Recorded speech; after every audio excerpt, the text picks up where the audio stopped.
Young Bram loved to hunt for speckled stones. One morning, he spotted a vine of shimmering silver threading through the brambles. Curiosity, as bright as a new penny, led him to push aside the heavy leaves, revealing a hidden path lined with glowing moss. Bram followed the silver vine until the trees opened up into a secret valley. He gasped and rubbed his eyes. Before him was a garden of strawberries, but they were unlike any he had ever seen. They were as large as watermelons, their red skins polished like gemstones, and their seeds shining like tiny gold stars. He couldn't resist. Bram reached out and took a small bite of a berry that smelled like summer rain and honey. As soon as the juice touched his tongue, his feet felt light. Suddenly he was floating, hovering just a few inches above the soft, fragrant ground, drifting like a dandelion seed. "A taster in the patch," a voice chimed like a silver bell. Two figures stepped out from behind a giant, singing sunflower. These were the garden's keepers, Morwenna, who wore a hat tall and pointed like a pine tree, and Zinnia, whose skirts were made of layers of soft, pink petals. They didn't look scary. They looked like the garden itself. Bram tried to paddle through the air back to the ground, his face turning pink. Morwenna laughed, a sound like rustling leaves, and reached out a hand to steady him. "Careful, little sprout," she said softly.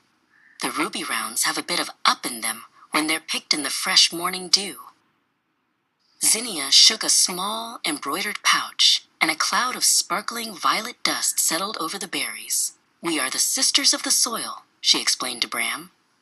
"We grow these treats for the forest creatures. It takes a pinch of captured moonlight and a whole lot of singing to make them this sweet."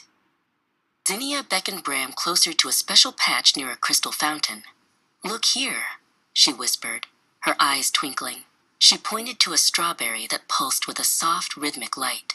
When Bram leaned in, he heard it humming a gentle, sleepy tune. "This is a lullaby berry," Zinnia said. Morwenna waved a wooden wand, and a table made of a giant, flat-topped mushroom appeared. "Since you found our secret, you must stay for tea," she declared. She began to pour a steaming, pink liquid from a teapot shaped like a ladybug into cups made of polished acorn shells. Zinnia joined them at the table, bringing a plate of tiny cakes that looked like fluffy clouds. As they ate, small beetles with iridescent wings fluttered around, tidying up crumbs with their tiny legs. Bram told the witches about his village and his collection of speckled stones.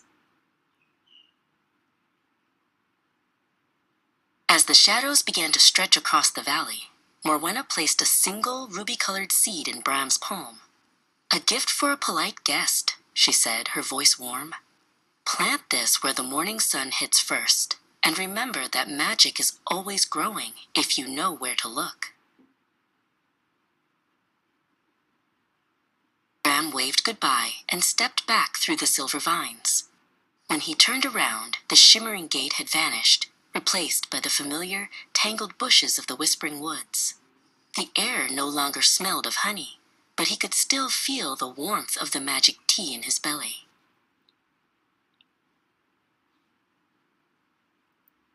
Back in his own garden, Bram planted the ruby seed. He visited it every day, whispering his favorite stories to the soil. One morning, a tiny heart-shaped leaf sprouted, glowing with a faint, silvery light. Bram knew that soon he would have a little bit of the witch's magic right at his own doorstep.